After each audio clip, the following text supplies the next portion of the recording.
जब इंसान के अंदर इंसानियत खत्म हो जाती है, जब पुलिस का खौफ निकल जाता है, जब संसार से मोह नहीं रह जाता, तो वो बन जाता है क्रिमिनल और जुर्म की दुनिया में अपराध के काले पन्नों पर अपना नया आधार कार्ड बनवा लेता है, जिसका पता कई अपराधों से गुजरते हुए आखिर में जेल होता है और जुर्म के अनोखे अफसाने, हैरत अंगेज और खौफनाक वारदात की खून से सनी तस्वीरें, काले कारनामों की कहानियां और जो आपके रोंगटे खड़ी कर देंगी। लेकिन हमारा मकसद सनसनी फैलाना नहीं, बल्कि आपको सावधान करना है। कहीं कातिल आपके आसपास तो नहीं, तो आपके साथ में हाजिर हूं दुर्गेश पांडे, सनसनीखेज वारदातों से भरी कहानियों को लेकर, जो आपको रूबरू करवाएंगी दुनिया की सच्चाई से। हम आपको दिखाएंगे जुर्म की दुनिया से जुड़ी हर खबर, क्योंकि आपके हर ओर घूम रहे हैं क्रिमिनल। तो हो जाइए तैयार और खोल लीजिए आंख कान।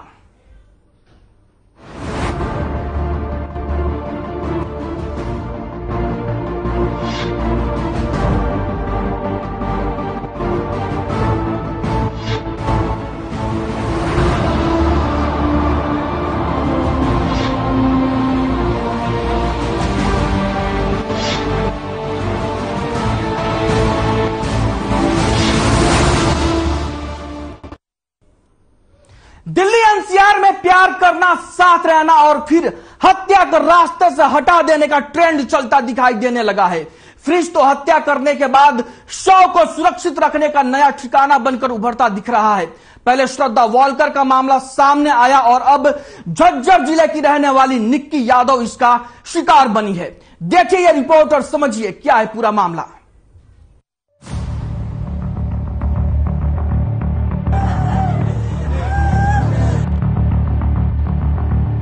देश की राजधानी दिल्ली में लव, लिव इन रिलेशनशिप और मर्डर का ट्रेंड चलता दिखाई दे रहा है।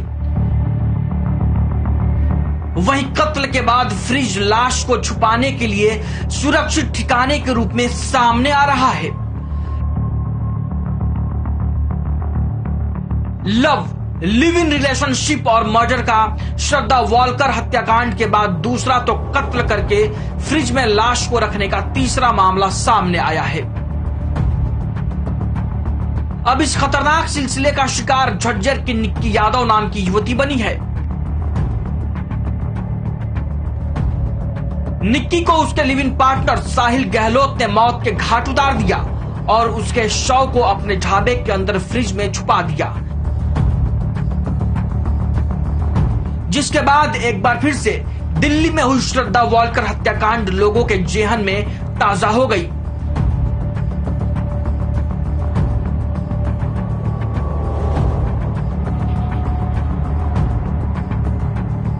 साहिल और निक्की यादव के बीच गहरी दोस्ती थी, दोनों लिव इन रिलेशनशिप में भी रहे थे। पूछताछ के दौरान साहिल ने खुलासा किया है कि साल 2018 में वो एसएससी की तैयारी कर रहा था।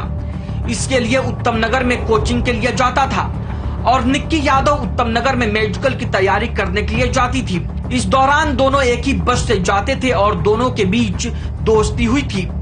इसके बाद साहिल ने ग्रेटर नोएडा स्थित गलगोटिया यूनिवर्सिटी में डी फार्मा कोर्स में दाखिला लिया। इसी यूनिवर्सिटी में निक्की ने भी इंग्लिश ऑनर्स में दाखिला ले लिया। दोनों ग्रेटर नोएडा में एक साथ रहने लगे और इस दौरान वे ऋषिकेश आदि जगहों पर घूमने भी गए।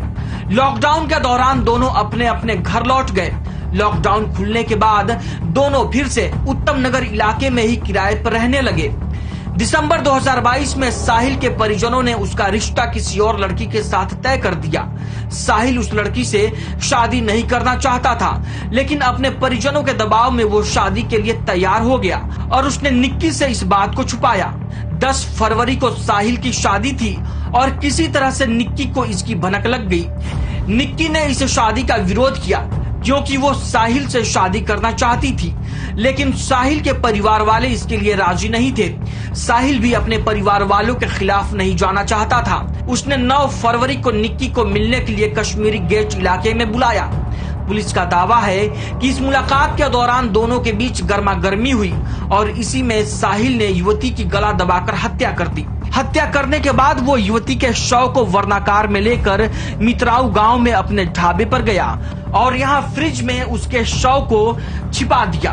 मंगलवार 11 फरवरी की सुबह लगभग 11 से 11:30 के बीच साहिल के ढाबे में फ्रिज के अंदर से शव को बरामद कर लिया गया और पुलिस ने साहिल को गिरफ्तार कर लिया।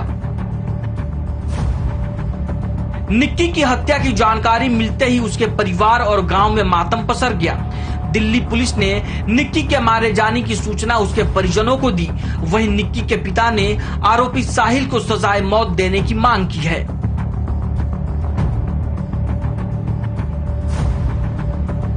आदरणीय प्रधानमंत्री जी, मेरी तो एक वो होगी कि ऐसे आदमी को फांसी की सजा दी जाए। अगर ऐसा आदमी छोड़ दिया जाएगा या ढीला छोड़ दिया जाएगा तो आज हमारी बेटी के साथ होया है, कल किसी और के साथ होगा। ठीक, तो ये ऐसे बेटी पढ़ाओ बेटी बचाओ जो सरकार बोल रही है, तो इसमें एक ही काम होगा, कोई भी कर लो, या तो बेटी गवा दो या बेटी पढ़ा लो। साहिल गहलोत निक्की की हत्या के बाद उसके पिता को लगातार गुमराह कर रहा था। निक्की के पिता के मुताबिक उन्हें इस बात की जानकारी नहीं थी कि निक्की और साहिल रिलेशन में है। नहीं उन्हें यह पता था कि निक्की साहिल के साथ लिव इन में रहती है। उन्होंने बताया कि जब कई दिनों तक निक्की से संपर्क नहीं हो पाया और उसका फोन बंद था तो उन्होंने अपनी छोटी बेटी से उसके दोस्तों के बारे में पूछा। छोटी बेटी ने साहिल का नंबर दिया। इसके बाद उन्होंने साहिल से फोन पर बात की। उन्होंने 11 फरवरी को साहिल को फोन किया था। तब साहिल ने उनसे कहा था कि निक्की अपने दोस्तों के साथ मसूरी देहरादून घूमने गई है और निक्की का फोन मेरे पास है। साहिल ने उन्हें बताया कि उसकी शादी है, इसलिए वो उनके साथ घूमने नहीं जा पाया। निक्की के पिता साहिल की बात से सहमत नहीं हुए और उन्होंने दिल्ली क्राइम ब्रांच में अपने जानने वाले एक पुलिसकर्मी से मदद मांगी। इसके बाद क्राइम ब्रांच द्वारा निक्की का फोन सर्विलांस पर लगाया गया। इसकी लोकेशन नजफगढ़ के मित्राओं गांव के पास एक ढाबे पर मिली। जब पुलिस ढाबे पर पहुंची तो फ्रिज में देखा तो दंग रह गई। फ्रिज में निक्की का शव बरामद हुआ। इसके बाद पुलिस ने साहिल को खोजना शुरू किया। साहिल अपने घर पर मौजूद नहीं था, उसका फोन भी बंद था। पुलिस ने उसे दिल्ली के खैरगांव से गिरफ्तार किया। पूछताछ के दौरान साहिल ने पुलिस को गुमराह करने की भी कोशिश की, लेकिन जब पुलिस ने सख्त रुख अपनाया तो उसने गुनाह कबूल कर लिया। उसने बताया कि उसने निक्की की हत्या कर शव को ढाबे के फ्रिज में छिपा दिया था। बाबा हरिदास नगर पुलिस ने आईपीसी की धारा 302, 201 के तहत मामला दर्ज कर लिया है। कोर्ट ने साहिल को 5 दिन की पुलिस हिरासत में भेज दिया है। साहिल के साथ भागने को तैयार थी निक्की।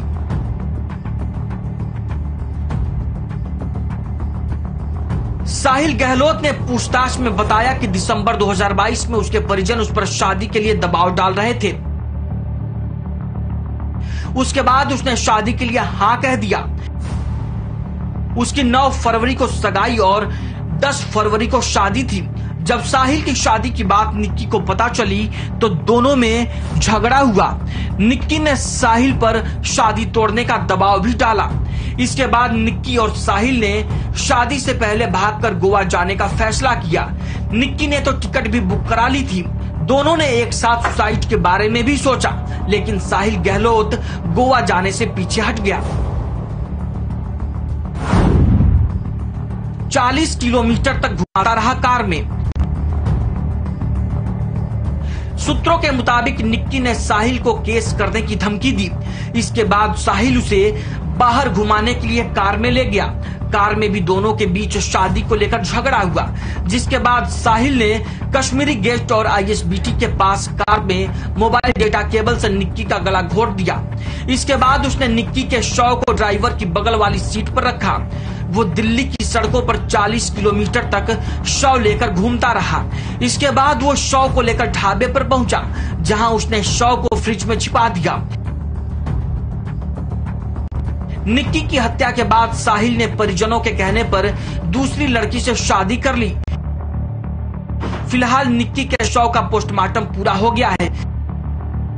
रिपोर्ट से पता चला है कि आरोपी साहिल ने गला घोंटकर निक्की की हत्या की, लेकिन अभी तक मौत का सही समय पता नहीं चला है। डॉक्टर्स के मुताबिक जब बॉडी फ्रिज में होती है तो सही वक्त का पता लगाना मुश्किल होता है। लेकिन इस हत्याकांड को देखकर ज़हन में एक सवाल उठना तो लाजमी है कि आखिर लोगों में इतनी हैवानियत कहां से आ गई है कि वो किसी की जान को खिलौना समझते हैं और पल भर में किसी की जिंदगी को खत्म कर देने में नहीं हिचकते हैं। एक दूसरे से प्यार का दावा करते हैं, लेकिन ये कैसा प्यार है जिसका अंत इतनी बेरहमी, बेशर्मी और दर्द के साथ होता है? क्योंकि अपने ही प्यार का कत्ल करने में लोगों को हिचक नहीं हो रही है। क्या ये मन भर जाने और रास्ते से हटा देने जैसी बातें हैं, या फिर समाज, परिवार और संस्कृति के अंतर्द्वंद में युवाओं के उलझने और भटकने और फिर अपराध की गलियों में खो जाने की दास्तां है? लेकिन इसके बावजूद ये सिर्फ एक युवती का कत्ल नहीं, ये कत्ल है इंसानियत की भरोसे का और उस विश्वास का जो दो प्यार करने वाले एक दूसरे पर करते हैं। Bureau report.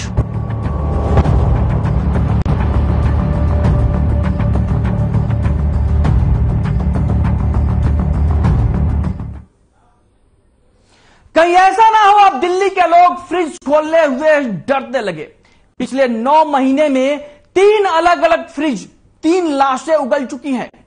इनमें से 2 फ्रिज में लाशों के टुकड़े मिले हैं, जबकि एक फ्रिज से मिली लाश के टुकड़े होने बाकी थे। सोचकर ही अजीब लगता है कि एक शख्स अपनी सगाई के दिन पहले अपनी महबूबा का कत्ल करता है और इसके 24 घंटे के अंदर दूसरी लड़की के साथ शादी भी कर लेता है। इस दौरान उसकी गर्लफ्रेंड की लाश उसके घर से महज 700 मीटर की दूरी पर फ्रिज में पड़ी थी।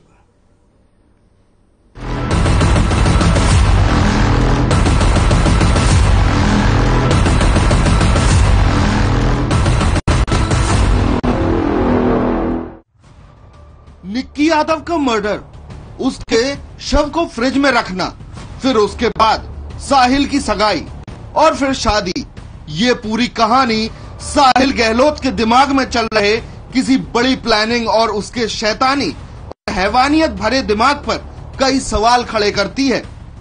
मर्डर के बाद फ्रिज में लाश रखने की ये तीसरी घटना है। तो क्या साहिल भी शादी के बाद निक्की के शरीर के टुकड़े करके उसे ठिकाने लगाने की तैयारी में था? क्यों इसके पहले भी श्रद्धा वॉलकर के कत्ल के मामले और अंजन दास की हत्या के बाद मामले के आरोपी ने उनकी बॉडी के भी टुकड़े कर उन्हें ठिकाने लगाया था। लेकिन कहावत के तौर पर कही जाने वाली ये बात कि अपराधी कितना भी शातिर क्यों ना हो, गुनाह का कोई ना कोई निशान जरूर छोड़ जाता है। यहाँ वही कहावत सच साबित हुई और अपराधी पुलिस के हत्थे चढ़ गया। 18 मई 2022 फ्रिज से निकली थी श्रद्धा की लाश।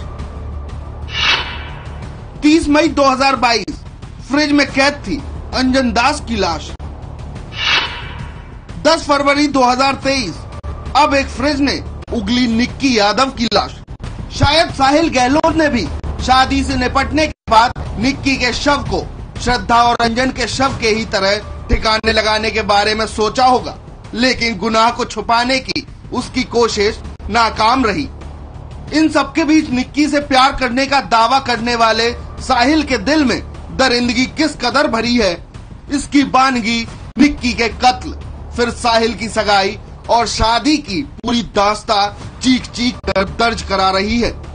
जिस निक्की को उसने अपनी मोहब्बत के माया जाल में फंसा रखा था, जिंदगी के हसीन सपने दिखाए थे, उसी की हत्या करने के कुछ ही घंटों के भीतर उसने एक दूसरी लड़की से सगाई की और 24 घंटे के अंदर उससे शादी भी कर ली, जबकि उसकी महबूबा, जिसे उसने खुद लाश में तब्दील कर दिया था, उसकी सगाई और शादी वाले घर से महज 700 मीटर की दूरी पर पड़ी थी और उसकी लाश को एक फ्रिज में रखकर वो किसी और के साथ 7 फेरे ले रहा था।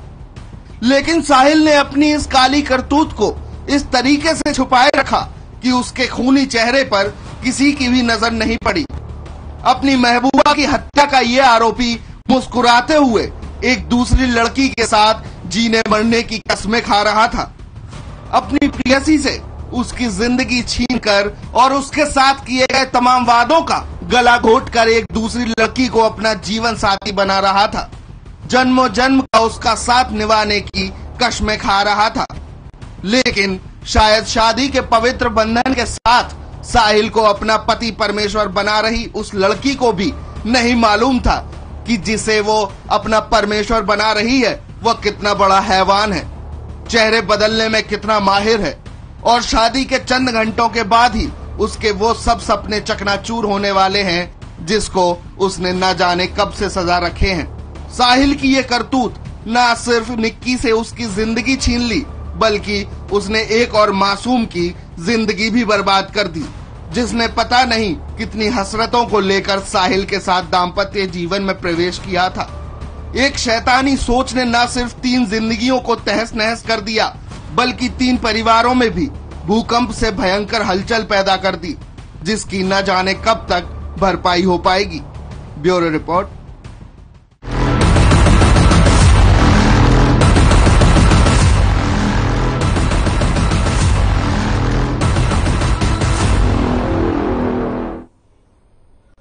प्रदेश में बदमाशों की हिम्मत को दाद देनी पड़ेगी। सरकार और कानून की इतनी सख्ती के बाद भी ये बदमाश तमंचा निकालने में जरा भी नहीं हिचकते हैं। बदमाशों के लिए सिक्योरिटी, सीसीटीवी कुछ भी मायने नहीं रखता। ऐसा ही एक मामला हम आपको रूबरू करवाते हैं, जिसके बारे में जानकर आपको भी ये एहसास होगा कि सिक्योरिटी गार्ड भी बंधक बना लिए जाते हैं और बदमाश वारदात को अंजाम देने में थोड़ा भी नहीं हिचकते हैं।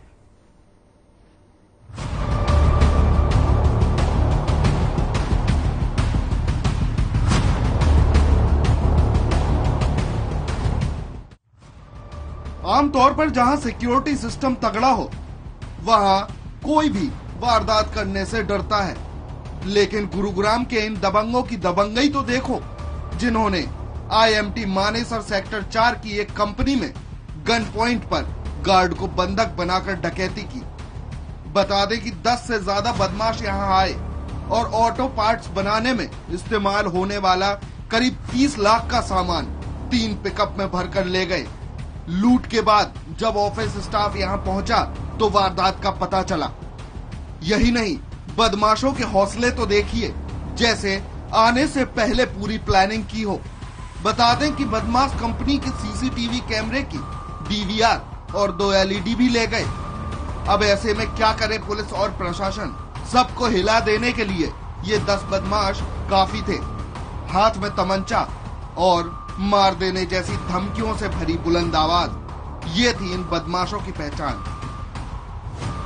वहीं मामला जब पुलिस तक पहुंचा तो पुलिस भी बिना देरी किए मामले की जांच में जुट गई और तुरंत कार्रवाई करते हुए 6 बदमाशों को गिरफ्तार कर लिया। मामले पर ACP क्राइम ने बताया कि कंपनी में चोरी करने 10 से 15 आदमी दीवार फांद कर गए थे, जिसके बाद उन्होंने हथियार के बल पर सुरक्षा कर्मियों को बांधा और पिकअप में कॉपर और एल्यूमिनियम जैसी चीजें लेकर फरार हो गए। कल हमें सूचना मिली थी कि मानेसर के IMT में सेक्टर 4 में प्लॉट नंबर 57 में काफी सारे लोगों ने एक गार्ड को बंधक बना के और वहां पे एल्युमिनियम और कॉपर की बहुत सारा सामान था, वहां डकैती डाली है और गाड़ियों में वहां पे जो माल पड़ा था वहां 3-4 गाड़ियां भर के और वो लेके गए हैं, जिसके संबंध में डकैती की सेक्शन के तहत हमने IMT मानेसर पुलिस स्टेशन में केस रजिस्टर करके और उसकी इन्वेस्टिगेशन शुरू की। ड्यूरिंग इन्वेस्टिगेशन हमारे SHO IMT Manesar inspector Subhash और हमारी क्राइम टीम ने मिलके उसमें बड़ा सराहनीय कार्य करते हुए कुछ ही घंटों के अंदर उसमें जो शामिल आरोपियां थे उनको गिरफ्तार करने में कामयाबी हासिल की। फिलहाल पुलिस पूछताछ में पता चला कि एक आरोपी कंपनी में सुरक्षा कर्मी की नौकरी करता था और अन्य आरोपियों के साथ कांकरोला में क्रिकेट खेलता था। खेल के दौरान ही इन्होंने कंपनी में वारदात को अंजाम देने की योजना बनाई और वारदात को अंजाम देने में 2 पिकअप गाड़ियां मौका वारदात पर ले आए। बहरहाल पुलिस ने 6 आरोपियों को तो गिरफ्तार कर ही लिया है और बाकी पर घात लगाए बैठी है। अब देखना यह होगा कि बचे हुए आरोपियों को पुलिस कितने दिन में गिरफ्त में लेती है। ब्यूरो रिपोर्ट, हर खबर।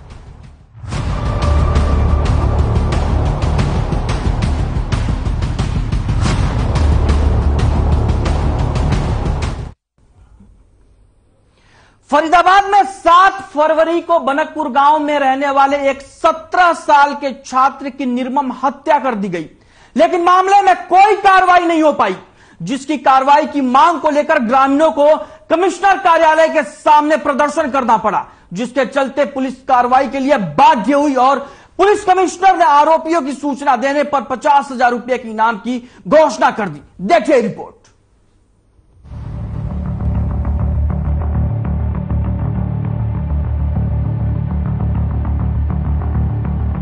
फरीदाबाद में 7 फरवरी को एक छात्र की हत्या कर दी गई।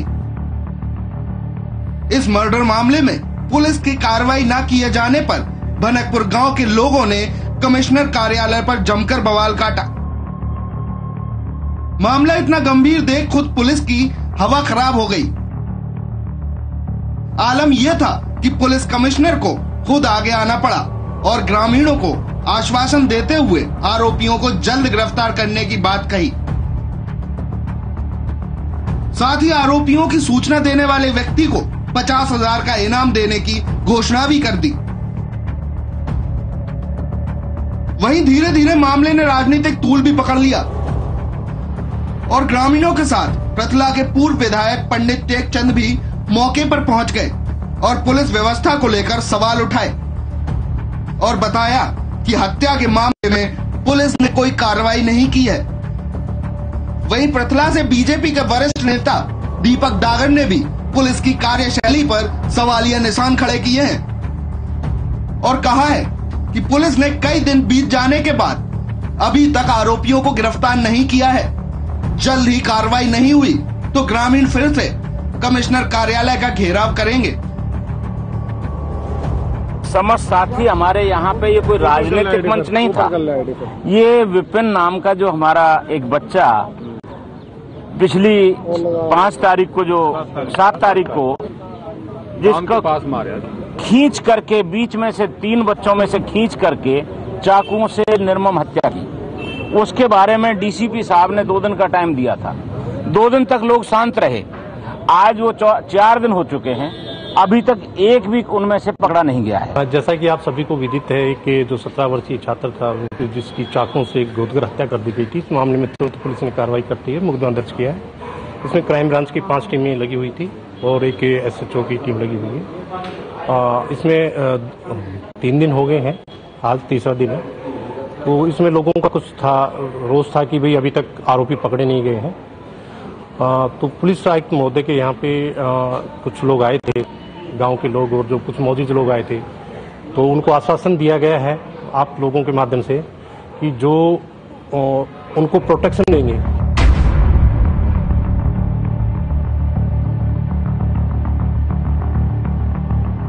इसी सबके बीच पुलिस प्रवक्ता सुवे सिंह ने बताया कि पुलिस कमिश्नर ने क्राइम ब्रांच की टीमों की नियुक्ति की है, जिनका इंचार्ज NIT ACP विष्णु प्रसाद को बनाया है, और ये भी बताया कि जो भी व्यक्ति आरोपियों का साथ देगा उसके खिलाफ भी कार्रवाई की जाएगी। साथ में मैं इस फोरम पे ये भी अनाउंस करता हूँ कि जो इनके बारे में सूचना देगा, एक भी बंदे के बारे में सूचना देगा कि ये यहाँ पे और उसको पकड़वाने में मदद करेगा, तो पुलिस की तरफ से उसको 50,000 रुपए का इनाम दिया जाएगा। तो इस फोरम पे मैंने मीडिया के माध्यम से इसमें जितने भी लोग इन्वॉल्व हैं उनको एक को पकड़वाने में जो भी सूचना देगा या पकड़वाएगा उसको 50,000 रुपए का इनाम पुलिस की तरफ से दिया जाएगा। तो और इसमें किसी तरह की कोई कोताही नहीं बरती जाएगी। ठीक है, DCP क्राइम को मैंने अभी नोडल अफसर लगा दिया है। इसका सारी हमारी क्राइम टीम का एक ही टास्क है कि जल्द से जल्द इनको पकड़ो। बहरहाल ग्रामीणों के आक्रोश को देखते हुए पुलिस प्रशासन हर संभव प्रयास में जुटा है। पुलिस कमिश्नर ने भी आरोपियों पर 50,000 का इनाम घोषित कर दिया है। अब देखने वाली बात यह होगी कि पुलिस और क्राइम ब्रांच की टीम मिलकर इस केस को कितने जल्दी सुलझाती है। ब्यूरो रिपोर्ट, हर खबर।